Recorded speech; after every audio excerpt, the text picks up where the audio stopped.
어제가 4월 1일 만우절이었습니다. 혹시나 여러분 헷갈려 하실까봐 만우절 2탄이냐, 담임 목사님 뒤에 계시고 제가 이 앞에 섰습니다. 뭐가 잘못 바뀐 거 아닌가라는 생각을 할 수도 있는데, 오늘 장로님 기도해 주신 대로 이제 마지막 고별 설교 및 인사를 하게 되었습니다. 제가 경주남북에 처음 인사드릴 때가 2009년 12월 31일 송구영신 예배 때, 저희는 꼭 이사 다니면 추울 때 다니더라고요. 근데 이번에는 따뜻할 때 이사를 가게 되었습니다.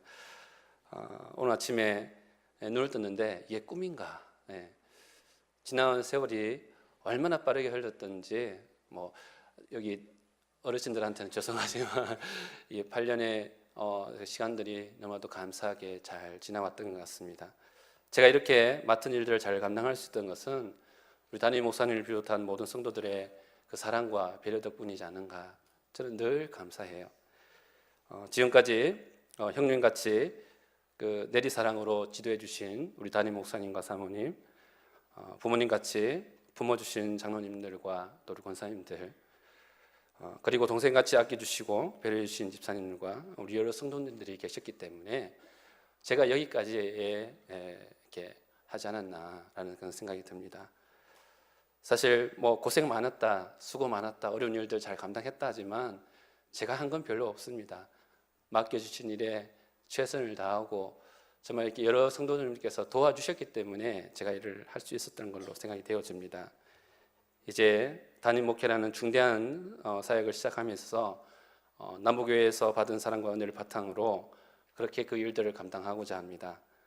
아마 부목회자 이 시절보다, 아직 담임 목사 그 목회를 아직 못 해봐서 잘 모르겠지만 주위에서 선배들이나 먼저 나가신 우리 동료들이, 이렇게 친구들이 얘기하기로는 아마 몇 배로 더 힘들 것이다 라고 얘기를 하더라고요.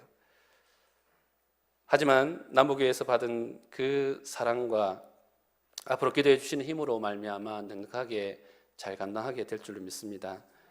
저를 위해서 생각나실 때마다 기도 동력해 주시고 또 기억해 주시기를 바랍니다. 이 자리를 비롯해서 무엇보다도 여러분 주 안에서 사랑하고 또 축복합니다. 감사합니다. 오늘은 오늘 주신 말씀, 빌립보서에서 말씀을 가지고 사도 바울의 권면이란 제목으로 하나님의 말씀을 선포하도록 하겠습니다. 빌립보서는 사도 바울의 여러 서신들 중에서 매우 개인적인 성향을 띠면서 수신자와의 아주 친근한 내용과 더불어 애틋한 그 사랑의 마음을 담고 있는 편지입니다. 제가 오늘 설교의 본문을 이 빌립보서로 정한 것은 이러한 사도 바울의 마음을 통해 이 남부교회를 좀 더 생각하고 기억하고자 하는 것입니다. 본문 1절 말씀을 보시면 사도 바울과 빌립보 교회 성도들의 그 관계가 얼마나 친밀하고 애틋한 관계였는가를 잘 이렇게 그의 말을 통해서 알 수 있습니다. 나의 사랑하고 사모하는 형제들, 나의 기쁨이요 멸류관 아닌 사랑하는 자들, 정말 이 빌립보 성도들을 향해서 칭찬을 하고 있는 그 모습을 보게 됩니다. 여러분, 여기서 사랑한다, 사모한다, 내 기쁨이다, 나의 멸류관이다 라는 이 표현들이 아무 때나 할 수 있는 것이 결코 아닐 것입니다. 정말 온전한 관계가 맺어지지 않으면 할 수 없는 그런 표현들이지 않겠습니까? 또한 그만큼 바울이 칭찬할 만큼 빌립보 교회가 성숙하고 어디에 내놔도 손색이 없을 만큼 그런 아름다운 교회였다라는 것을 짐작해 볼 수 있는 대목입니다. 그렇다면 오늘 우리 교회는 어떨까요? 남부교회는 어떨까? 여러분들 생각하는 우리 남부교회는 어떠한 이미지입니까? 제가 지난 8년 동안 남부교회를 섬기면서 저는 이제 분명하게 확신을 가질 수 있습니다.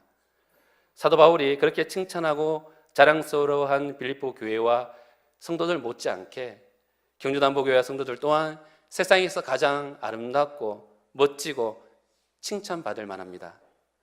제가 어디를 가더라도 자랑스럽게 경주 남부교회 그러면 정말 이렇게 자랑스럽게 우리가 생각하고 자부심을 가지고 이렇게 자랑할 만큼 그런 귀한 교회라 생각이 되어집니다.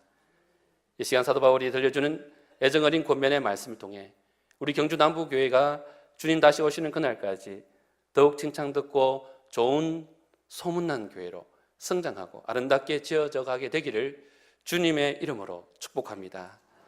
자, 바울의 첫 번째 권면은 주 안에 서라라고 이렇게 권면합니다. 본문 1절 말씀을 보시면 그러므로 나의 사랑하고 사모하는 형제들, 나의 기쁨이요 멸관인 사랑하는 자들아, 이와 같이 주 안에 서라라고 말씀합니다.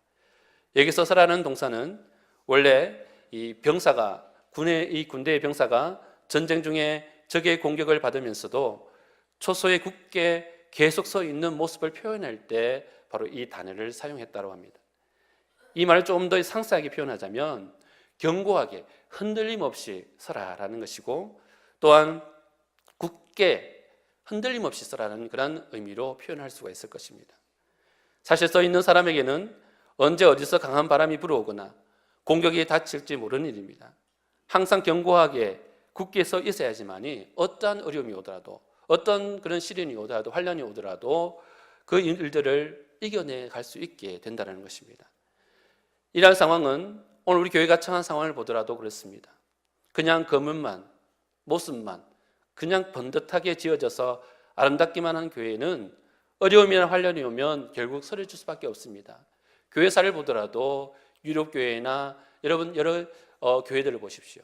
그냥 건물만 번듯하게 섰다고 그게 온전한 교회의 모습이겠습니까? 모든 교회들이 그 건물만 보고 모두 쓰러져가는 모습들을 보지 않았습니까?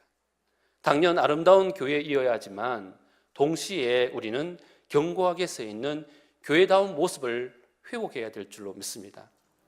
이러한 이해는 바울이 처한 상황을 고려해 보면 그 의미가 더욱 분명해집니다. 빌립보서가 쓰인 그런 시대적 상황을 이해할 필요가 있는데, 우선 빌립보서는 옥중서신입니다. 말하자면 사도 바울이 옥에 갇혀 있을 때 빌립보에 보낸 그런 편지인 것입니다. 근데 바울 한 사람만 옥에 갇힌 그런 고난과 힘든 일들을 겪은 것이 아니라 당시 기독교의 전반적인 상황이 바로 핍박받는 시기, 정말 교회라면, 성도라면, 그리스도인이라면 정말 핍박받는 그런 상황 가운데 있었던 것입니다. 당연히 빌립보 교회 안에도 어려운 일들이 많았겠죠. 여러 가지 힘들고 어려운 일들이 많았겠죠. 신앙을 지키고 믿음을 지키기 위해서 그러한 어려운 가운데 섰던 모습들이 있었다는 것입니다. 그래서 바울은 빌립보서 1장 28절 말씀에서 무슨 일에든지 대적하는 자들 때문에 두려워하지 아니하는 이 일을 듣고자 함이라라고 말씀합니다. 그리고 빌립보서 전체 매 장마다 이 어려움에 대한 그런 권면들을 하고 있습니다. 우선 빌립보 2장 22절에 보면 디모데의 그 연단, 정말 아들같이 아끼는 그 후계자인 그런 디모데를 향해 연단의 그 말씀을 전합니다. 이는 빌립보 교회 교인들 역시 그러한 연단이 필요하다는 것을 나타내고 있습니다. 또한 빌립보서 3장 10절 말씀을 보면 그리스도의 고난에 참여함에 대해서 그는 말씀합니다. 그리스도의 고난은 복음의 핵심적인 내용이기도 하지만 특별히 빌립보 교회가 놓인 핍박과 환난의 상황 가운데서도 그들이 가진 그 믿음을 잃지 않게 하려고 그는 사도 바울은 권면하고 있는 그런 내용입니다. 그렇다면 오늘 성도된 여러분들이 생각하는 성도의 모습, 성도의 삶, 성도의 그 의미는 과연 어떠한 모습입니까? 좀 식상한 질문이기도 하지만 오래전에 많이 들어봤던 그런 얘기도 하겠지만 교회에 나오기만 하면, 그저 예수를 믿기만 하면 만사 형통해져서 근심, 걱정 다 사라지고 환난과 핍박은 다 물러가게 된다. 여러분 그렇게 생각이 되어지십니까? 정말 과연 예수를 믿으면 이러한 일들이 그냥 이렇게 이루어지게 되던가요? 아이러니하게도 아마 여기에 계신 대부분 성도님께서는 그 반대의 문제 때문에 고민하고 그렇게 걱정을 하고 계실 것입니다. 예수님을 믿었는데 아직도 죄의 문제로 우리는 걱정에 신음을 해야 됩니다. 여러 가지 환경의 제약과 공고함으로 인해서 고통스럽다고 그렇게 하소연합니다. 신방을 하거나 상담을 해보면 정말 이러한 일들 때문에 늘 고민하고 힘들어하는 부분들이 너무나도 많다는 것이죠. 그렇습니다. 결코 성도의 삶은 온실과 같은 정말 이렇게 보호막이 있는 그런 환경에서 있는 것이 결코 아닐 것입니다. 성도는 온갖 어려움과 박해를 직면하면서 그렇게 그것을 대적해서 그렇게 살아가야만 하는 그런 존재들인 것입니다. 그러니 결코 우리는 나약해서는 안 된다는 것이죠. 굳게 서 있지 않으면 언제든지 쓰러져 사라질 수밖에 없는 존재라는 사실을 늘 기억하고 날마다 그에 대한 그런 각인을 해야 한다는 것입니다. 그래서 성도는 더욱 강하고 굳건하게 서야 한다는 것을 사도 바울은 빌립보 교회 성도들을 향해 권면하고 있는 것입니다. 자, 그렇다면 성도가 강하게 서 있을 수 있는 근본적인 힘, 그것은 과연 어디에서 공급받을 수 있겠습니까? 바울은 이에 대해서 오늘 본문에서 이렇게 말합니다. 본문 1절, 주 안에 서라라고 말합니다. 여기서 주 안에라는 말은 주님과 함께, 주님과 더불어, 주님 때문에, 주님으로 말미암아, 주님으로 인하여든 이런 복합적인 의미가 거기에 다 포함되어 있습니다. 한마디로 표현하자면 오직 예수님 때문에 라는 그런 말로 표현할 수 있는 것입니다.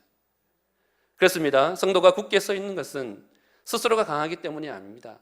오늘 성도가 많은 것을 누리고 직분이 있고 권력이 있고 어떤 교회에서 위치가 있고 많은 것을 쥐고 있다고 해서 결코 그렇게 되는 것이 아닙니다. 결코 사람의 방법과 인위적인 그런 생각으로는 도무지 할 수 없는 일들입니다. 오늘 성도가 강한 이유는 오직 하나입니다. 그것은 바로 예수 그리스도의 십자가 위에 서 있을 때만이 가능한 것입니다. 예수 그리스도의 십자가, 그것이 이유가 되기 때문에 세상에서 사라지지 않는 것입니다. 성도가 온전히 예수 그리스도의 십자가 위에 서 있으면 그 어떤 시련이 오더라도 끝까지 넉넉하게 이기며 나아갈 수 있게 되는 것입니다. 자, 그런데 여러분, 이러한 모습들은 그냥 평상시에는 잘 드러나지 않습니다. 근데 이러한 모습들이 핍박의 역사를 보면 더욱 선명하게 거기에 묻어나고 드러나는 것을 볼 수 있습니다. 사실 초대교회는 핍박 속에서 살았다고 해도 과언이 아닐 것입니다. 그들은 단지 예수를 따른다는 이유로, 예수님을 믿는다는 이유, 그 하나 때문에 붙잡혀가서 감옥에 갇히고 갈기갈기 찢겨져서 심지어 태워져서 그렇게 돌에 맞아서 죽어갔습니다. 아마 이 정도의 상황이라면 죽음을 모면하기 위해서라도 신앙이 없다라고, 믿음이 없다라고, 기독교인이 아니라고 그렇게 포기하지 않았을까요? 하지만 그들은 아무리 사자굴에 던져 넣어도, 십자가에 못 박아도, 그래서 수많은 사람이 죽어도 가는 그런 두려움을 못 봐도 결코 그 죽음 앞에서 포기하지 않았다라는 것입니다. 그래서 기독교의 신앙은 사라지지 않았던 것입니다. 아니, 오히려 순교자들의 그 피 위에 더욱 선명하게 기독교라는, 그리스도인이라는 그 단어들이 온전하게 더 단단하게 세워질 수 있게 되었다는 것입니다. 이유가 무엇입니까? 그 이유는 예수 그리스도의 십자가 위에 그들이 굳건하게 서 있었기 때문에 그런 일들이 가능했다라는 사실입니다. 사랑하는 여러분, 빌립보 성도들을 향한 사도 바울의 권면의 말씀, 주 안에 서라, 주 안에 서라는 이 말씀을 더욱 분명하게 새겨듣고 여러분의 심령 가운데 온전히 새겨 들을 수 있기를 바랍니다. 성도는 결코 다른 것 위에 서서는 안 됩니다. 세상 것들, 물질, 권력, 어떤 것에서 여러분 그것에 서서는 아니 되는 것입니다. 오직 예수님 안에 우리는 서야 하는 것입니다. 그러면 어떤 시련과 환란이 닥쳐도 쓰러지지 않고 더욱 교회다운 모습으로, 성도다운 모습으로 든든히 서가게 될 줄로 믿습니다. 자, 둘째, 바울의 권면은 주 안에서 같은 마음을 품으라라고 그는 권면하고 있습니다. 본문 2절 말씀을 보시면 내가 유오디아를 권고하고 순두개를 권하노니 주 안에서 같은 마음을 품으라. 아멘. 자, 빌립보 교회가 세워지게 된 배경이 있습니다. 그것은 한 여인에 대한 그 헌신에 의해서 이루어졌습니다. 자색 옷감 장사를 하던 루디아라 한 여자가 자신의 집을 예배처로 내어놓음으로써 시작된 그 교회의 시초가 바로 빌립보 교회인 것입니다. 짐작해보면 아마 이 여성의 그 역할이나 그런 영향력들이 좀 그 교회에는 좀 컸다라는 것을 생각해 볼 수 있을 것입니다. 자, 그런데 교회 내에서 영향력을 갖고 있는 두 여인의 문제가 되었습니다. 뭐냐면 오늘 본문에서 소개하고 있는 유오디아와 순두개라는 두 여성이 자주 의견 충돌을 가졌다는다 합니다. 그래서 바울은 온유한 마음으로 그 여인을 향해서 이렇게 얘기합니다. 주 안에서 같은 마음을 품으라라고 말입니다. 성도 여러분, 우리가 신앙생활을 하다 보면 교회에서 여러 가지 일을 감당하고 교회에서 우리가 생활하다 보면 본의 아니게 성도들 간에 적지 않은 갈등과 다툼을 겪을 때가 있습니다. 속담에 한 의미의 자식도 오롱이 조롱이라는 그런 말이 있습니다. 그러니까 한 뱃속에서 나온 이 자식들 간에도 이 모습이 다르고 심지어 쌍둥이도 보면 다르다는 것이죠. 겉으로 보기에는 똑같다 보이지만 다 서로 다르다는 것입니다. 그러니까 하나님께서 다양하게 창조하신 오늘 우리가 서로 다른 점은 누구나 존재한다는 것을 우리는 알아야 됩니다. 그러니 그 차이로 인한 갈등이 얼마든지 오늘 우리 교회 안에도 분명히 있다는 것이죠. 그러면 과연 우리 성도들은 어떻습니까? 오늘 우리의 존재는 어떻습니까? 우리는 전적인 하나님의 은혜로 부르심을 받은 자들인 줄로 믿습니다. 한 성령을 받아 같은 마음을 가지고 한 하나님을 섬기는 한 몸입니다. 그렇기 때문에 교회는 이 땅에서 주님의 뜻을 이루어 드려야 하는 그런 사명을 가진 사명 공동체라는 것을 우리가 알아야 됩니다. 자, 이처럼 이 말 한마디를, 이 의미만 가지고도 오늘 교회가 하나가 될 수 있는 거의 완벽한 조건을 갖춰져 있다는 것을 생각해 볼 수 있을 것입니다. 그런데 문제는 이러함에도 불구하고 교회 안에는 여전히 갈등이 있으며 그 안에서 같은 마음을 유지하는 것이 너무나도 어렵다는 것이죠. 너무 마음이 아프지 않습니까? 하나님께서는 하나됨에 대한 의미들을 가지고 오늘을 불러서 하나된 공동체를 이루어 주셨는데 오늘 우리는 아직도 갈등하고 불화를 일으키고 있다는 것이 얼마나 안타까운 모습입니까? 더 나아가 서로 갈등이 생길 때마다 우리가 흔히 취하는 나쁜 태도들이 있습니다. 뭐냐면 자기를 변호하고 상대방을 비판하는 것입니다.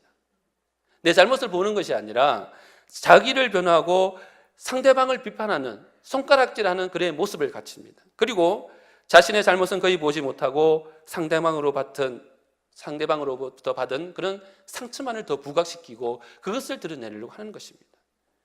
이처럼 섭섭한 마음과 상한 감정만을 생각하다 보니 해결의 실마리를 찾는 것이 너무나도 어렵습니다. 이 교회에서 사역을 하다 보면 여러분 교역자가, 목회자가 그렇게 중재를 하고 배려하기를 그렇게 원해서 그렇게 얘기를 하면은 근데 그것이 제대로 이루어지지 않는 일들이 너무나도 많습니다. 중간에 있어서 얼마나 힘들고 어려운 그런 마음이겠습니까? 자, 그렇다면 우리는 어떻게 해야 되겠습니까? 오늘 본문은 그 방법에 대해서 분명하게 제시하고 있습니다. 우리가 같은 마음을 품을 것을 사도 바울은 권면하고 있는 것입니다. 그것도 같은 마음을 품는 것 역시 오늘 우리 사람의 생각과 방법이 아니라 우리가 같은 마음을 품는 것조차도 역시 주 안에서 예수님 안에서 하라고 하는 것입니다. 예수님의 십자가 안에 있으면 같은 마음을 품을 수 있습니다. 그렇지 않습니까? 오늘 예수 그리스도 안에 있으면 같은 마음을 품을 수 있는 것인데 근데 반대로 예수님을 벗어날 때 우리 욕심이 서로의 다른 마음을 갖게 한다는 것입니다. 여러분 한번 생각해 보십시오. 성령 하나님의 뜻은 하나를 이루는 것이고 하나인 것인데 예수 안에서 함께 서야 할 사람들이 어찌 다른 마음을 품고 서로 불화하면서 서로 다툼을 일으킬 수가 있겠습니까? 그러니 우리는 주 안에서 같은 마음을 반드시 품기를 결단해야 될 줄을 믿습니다. 자, 그럼 어떻게 하는 것이 같은 마음을 품을 수 있는 방법이겠습니까? 빌립보서의 전반적인 그 내용 가운데서 오늘 그런 그 방법, 구체적인 방안에 대해서 우리가 살펴볼 수가 있습니다. 사도 바울은 이렇게 얘기합니다. 첫째는 말씀 위에 서라라고 이렇게 얘기를 합니다. 말씀을 보면서 말씀대로 순종하고 말씀대로 열심을 내는 사람들은 자연스럽게 하나를 이루고 하나됨을 이루고 조화를 이룰 수밖에 없는 것입니다. 그런데 말씀을 떠나서 자기 열심만을 가질 때, 자기 고집만을 부릴 때는 거기엔 불화가 일어날 수밖에 없다는 것이죠. 오늘 교회가 천독대행진을 합니다. 또 말씀에 대한 그런 강조를 합니다. 이거 왜 그렇겠습니까? 그냥 연례 행사로 하겠습니까? 결코 그렇지 않습니다. 무엇보다도 말씀 앞에 설 때에, 말씀 위에 설 때에 오늘 교회는 하나됨에 대한 의미들을 회복하게 된다는 것을 말씀하고 있기 때문인 것입니다. 무엇보다도 말씀 앞에 서서 그 말씀으로 인해서 그 위에 서서 하나됨을 이루어가는 우리 남북의 공동체가 되기를 간절히 소망합니다. 두 번째로 생각할 수 있는 방법은 성령 안에서 헌신하라는 것입니다. 성령님께서는 우리를 혼란 속으로 인도하지 않으십니다. 성령님께서 하시는 일은 아까도 말씀드린 것처럼 하나 되게 하십니다. 그러니 성령의 인도하심을 받아 여러분 나 자신이 그 인도하심에 따라서 헌신을 한다면 서로의 마음을 품을 수 있게 되고 더욱 조화롭게 일을 해 나갈 수 있게 된다라고 성경은 말씀하고 있는 것입니다. 세 번째로 생각할 수 있는 방법은 하나님께서 인정해 주신 교회의 법과 질서를 따르는 것입니다. 여기서 하나님께서 인정해 주신 교회의 법과 질서를 따른다고 하는 것은 담임 목사님과 당회의 권위를 인정하고 그것을 존중하고 따르는 것을 의미하는 것입니다. 여러분, 교회 안에서 성도들 간에 아무리 해도 서로 간의 의견이 좁혀지지 않는다고 한다면 당회와 담임 목사님께 자문을 구하고 그 지도를 따르면 되는 것입니다. 그런 문제가 없습니다. 자기들끼리 끼리끼리 팔을 나누어서 일을 서로 이렇게 그르치다 보면 결국 문제가 생길 수밖에 없는 것인데, 무엇보다도 담임 목사님과 그리고 당회의 그 권위를 존중하고 그것을 잘 받들어서 우리가 하나됨에 대한 모습들을 이루어갈 수 있기를 간절히 소망합니다. 사랑하는 여러분, 사도 바울의 두 번째 권면, 주 안에서 같은 마음을 품으시고 교회에 덕을 끼치며 하나님의 영광을 위해 최선을 다해 섬기며 헌신하는 우리 남부의 성도들이 다 되시기를 주님의 이름으로 간절히 소망합니다. 자, 이제 마지막으로 세 번째 바울의 권면은 주 안에서 멍에를 같이 한 동력자들을 도우라라고 이렇게 사도 바울은 권면합니다. 본문 3절 말씀을 한번 더 보시면, 또 참으로 나와 멍에를 같이 한 네게 구하노니 복음에 나와 함께 힘쓰던 저 여인들을 돕고 또한 글레멘도와 그 외에 나의 동력자들을 도우라. 그 이름들이 생명책에 있느니라. 아멘. 자, 여기서 도우라는 말을 이해하기에 앞서 염두에 두고 봐야 될 그런 전 이해에 해당하는 말이 있습니다. 그것은 바로 멍에를 같이 하라라는 그런 말일 것입니다. 여러분, 멍에가 뭔지는 잘 아실 것이죠. 시골에서 농사 지는 분들이나 시골에서 자라신 분들은 이 멍에가 뭔지를 잘 압니다. 옛날에 밭을 갈 때 소에다가 전기에 연결하여서 이렇게 짐승의 그 어깨에 고정시키는 그런 기구입니다. 보통은 소 한 마리의 멍에 하나를 짓고 그렇게 일을 하게 되는데, 더 큰 힘을 얻기 위해서는 두 마리의 소가 동시에 밭을 가게 하는 이 두 개의 멍에를 사용하기도 합니다. 그래서 오늘 본문에서 말하고 있는 멍에를 매라는 말은 이 소 두 마리의 각각의 멍에를 메우고 그렇게 사용하라는 그런 일을 하라는 그런 의미를 갖고 있는 것입니다. 자, 그런데 두 마리의 소가 함께 멍에를 메고 밭을 똑바르게 고르게 한다는 것은 저는 해보진 않았지만 주위에서 듣기로는 너무나도 이게 여간 쉬운 일이 결코 아니라는 것이죠. 두 마리의 소가 주인의 구령에 귀를 기울여야 합니다. 서로의 이 힘을 조절해서 보조를 이렇게 맞추어서 정확하게 그렇게 맞춰 나가야 됩니다. 따라서 소들에게는 인내가 필요하고, 때로는 정말 이 멍에를 젓기 때문에 또 이렇게 힘이 들고 아픈 것입니다. 그 모든 것을 잘 견뎌내야지만이 그 일을 감당할 수 있는 것입니다. 그래서 두 마리 소가 힘을 합치면 어떤 일들이 일어나겠습니까? 두 마리 소가 힘을 합쳐서 협력하면 각각의 소가 할 수 있는 일을 합친 그 분량보다 몇 배나 더 힘든 일도 넉넉하게 해낼 수 있게 된다는 사실이죠. 그래서 오늘 성경에서 말씀하고 있는 멍에를 같이 한다는 말이 바로 이러한 의미를 나타내고 있는 것입니다. 자, 이 같은 의미에서 볼 때 사도 바울 곁에는 그처럼 멍에를 같이 한 동력자들이 매우 많았다는 것을 알 수 있습니다. 그들에게서 공통점을 찾는다면 모두 다 한 가지 목적을 두고 있습니다. 한 가지 목적, 그것이 무엇이겠습니까? 복음을 전하는 일을 위해서 그들은 고통을 나누며 한 마음을 품고 서로 협력했다는 것을 말하고 있는 것입니다. 그 중에서도 대표적으로 브리스길라와 아굴라라는 부부는 바울의 목숨을 위해서 자기의 몫이라도 자기의 모든 것이라도 내어놓을 정도로 같이 협력했던 정말 이렇게 그런 부부로서의 기억됩니다. 그리고 의사 누가는 바울의 순교 직전까지 끝까지 그의 곁을 지켰던 동력자였습니다. 그 외에도 바울의 그 각 서신들을 보면 마지막 인사 부분을 보시면 수십 명의 그 동력자들이 그렇게 기록되어 있는 것을, 멍에를 같이 하며 그 사역을 감당했던 자들에 대한 그런 칭찬과 그리고 감사의 글들이 거기에 적혀 있는 것입니다. 바울이 숱한 박해와 고난 속에서도 그의 모든 선교의 사역을 잘 마칠 수 있었던 것은 무엇이겠습니까? 바로 이러한 동력자들이 항상 주변에서 이모저모로 그를 돕고 협력했기 때문에 가능한 일들인 것입니다. 그렇습니다. 바울의 선교 사역의 열매는 여러 성도들의 동력의 결과였다는 것을 오늘 우리 또한 기억해야 될 줄 믿습니다. 바울이 아무리 위대한 인물이라 해도, 그게 많은 능력이 있다 하더라도 그에게 멍에를 같이 할 동력자들이 없었다면 결코 이와 같은 선교사역의 결과를 기대할 수가 없었을 것입니다. 사랑하는 여러분, 오늘도 주님의 일을 위해서라면 서로 협력하고 돕는 그런 함께 멍에를 매는 자들이 반드시 될 수 있기를 바랍니다. 그럴 때에 하나님의 나라가 확장되는 그런 놀라운 역사들을 경험하게 될 줄로 믿습니다. 이제 말씀을 맺습니다. 사랑하는 우리 경주남부교회 성도 여러분, 우리 교회가 빌립보 교회처럼 정말 사랑받고 칭찬받는 교회가 되기를 축복합니다. 그러기 위해서는 오늘 사도 바울이 빌립보 교회를 향해 간절하게 고면한 말씀들을 새겨들고 신앙의 온전한 자세를 확립할 수 있기를 바랍니다. 그가 무엇이란 말씀입니까? 주 안에 서라라고 말합니다. 주 안에서 같은 마음을 품으라고 말합니다. 그리고 주 안에서 멍에를 같이 한 동역자들을 서로 돕고 하나가 되어 협력하라고 그렇게 말씀하고 있습니다. 그러면 이로써 경주남부교회가 믿음의 좋은 소문이 나서 하나님의 큰 구원 역사를 경험하게 될 줄로 믿습니다. 우리 주님 다시 오시는 그날까지 끝까지 온전한 믿음으로 든든히 세워져 가는 오늘 저와 여러분들이 다 되시기를 주님의 이름으로 간절히 소망합니다.